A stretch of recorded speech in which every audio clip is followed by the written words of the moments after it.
আসসালামু আলাইকুম।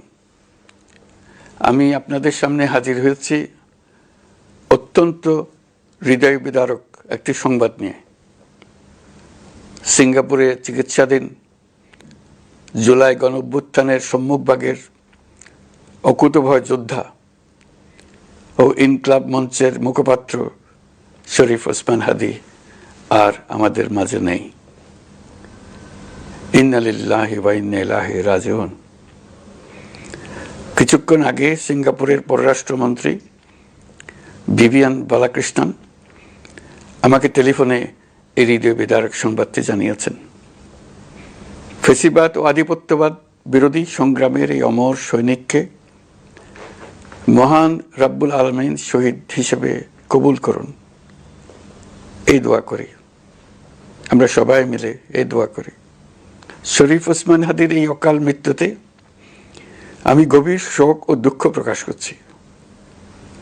তার প্রয়াণ দেশের রাজনৈতিক ও গণতান্ত্রিক পরিসরে এক অপূরণীয় ক্ষতি। আমি তার রুহের মাগফিরাত কামনা করছি এবং শোক সন্তপ্ত স্ত্রী, পরিবারের সদস্যবৃন্দ, স্বজন ও সহকর্মীদের প্রতি গভীর সমবেদনা জানাচ্ছি। শহীদ ওসমান হাদীর স্ত্রী ও একমাত্র সন্তানের দায়িত্ব সরকার গ্রহণ করবে।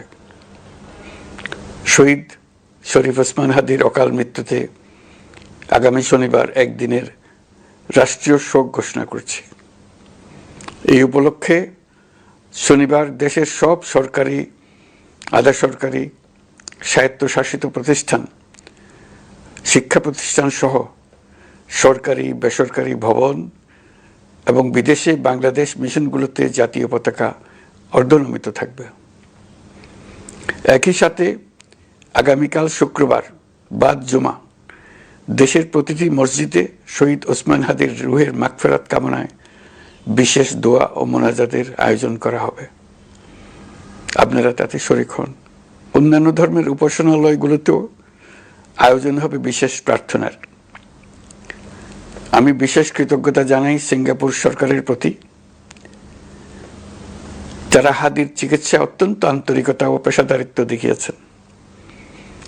বিশেষ করে সিঙ্গাপুরের পররাষ্ট্রমন্ত্রী ভিভিয়ান বালাকৃষ্ণন, যিনি একই সঙ্গে একজন বিশিষ্ট চিকিৎসক, তার প্রতিও তিনি নিজে হাদীর পরিচর্যা করেছেন, আমাকে নিয়মিত চিকিৎসা সম্পর্কে খোঁজখবর দিয়েছেন।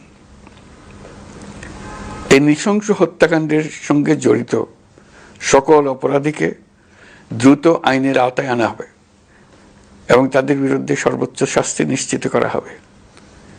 এই বিষয়ে কোনো ধরনের শৈথিল্য দেখানো হবে না।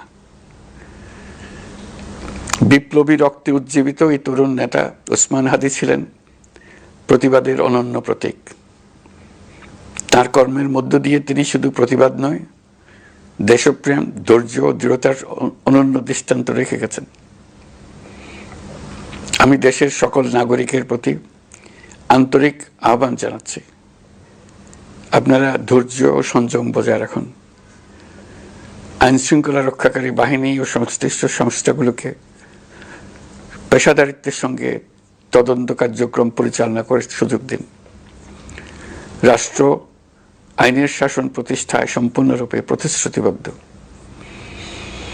আমি আবারও স্পষ্টভাবে বলতে চাই, ওসমান হাদী ছিলেন পরাজিত শক্তি ফ্যাসিস্ট সন্ত্রাসীদের শত্রু। তার কণ্ঠ স্তব্ধ করে বিপ্লবীদের ভয় দেখানোর অপচেষ্টা সম্পূর্ণভাবে ব্যর্থ করে দেন। ভয়, সন্ত্রাস কিংবা রক্তপাতের মাধ্যমে এদেশের গণতান্ত্রিক অগ্রযাত্রা কেউ থামাতে পারবে না। আমরা এখন গণতান্ত্রিক উত্তরণের চূড়ান্ত পর্যায়ে উপনীত হয়েছি। শহীদ হাদী ছিলেন এই প্রক্রিয়ার অবিচ্ছেদ্য অংশ। তার একান্ত ইচ্ছা ছিল আসন্ন নির্বাচনে প্রতিদ্বন্দ্বিতা করে নতুন বাংলাদেশ বিনির্মাণের পরবর্তী ধাপে সক্রিয় ভূমিকা রাখা। অত্যন্ত দুঃখের বিষয়, তার এই মহতী ইচ্ছা অপূর্ণ রয়ে গেল। তার স্বপ্ন বাস্তবায়নের দায় আজ সমগ্র জাতির কাঁধে ন্যস্ত। আগামী দিনগুলোতে আমাদের সবাইকে ধৈর্য, সংযম সাহস ও দূরদর্শিতার সঙ্গে এগিয়ে যেতে হবে, যাতে নির্বাচন ও গণতন্ত্রের শত্রু ফ্যাসিস্ট সন্ত্রাসী অপশক্তিকে চূড়ান্তভাবে পরাজিত করা যায়। এই শোকের মুহূর্তে আসুন আমরা শহীদ শরীফ ওসমান হাদির আদর্শ ও ত্যাগকে শক্তিতে পরিণত করি, ধৈর্য ধারণ করি, অপপ্রচার ও গুজবে কান না দিই এবং যে কোনো হঠকারী সিদ্ধান্ত থেকে বিরত থাকে। যারা দেশকে অস্থিতিশীল করতে চান তাদের ফাঁদে পা না দিয়ে আসুন আমরা সবাই ঐক্যবদ্ধভাবে গণতন্ত্র, ন্যায় বিচার ও গণমানুষের অধিকার প্রতিষ্ঠার পথে অবিচল পদক্ষেপে এগিয়ে যাই। এটাই হবে শহীদ হাদির প্রতি আমাদের প্রকৃত শ্রদ্ধা। আল্লাহ হাফেজ।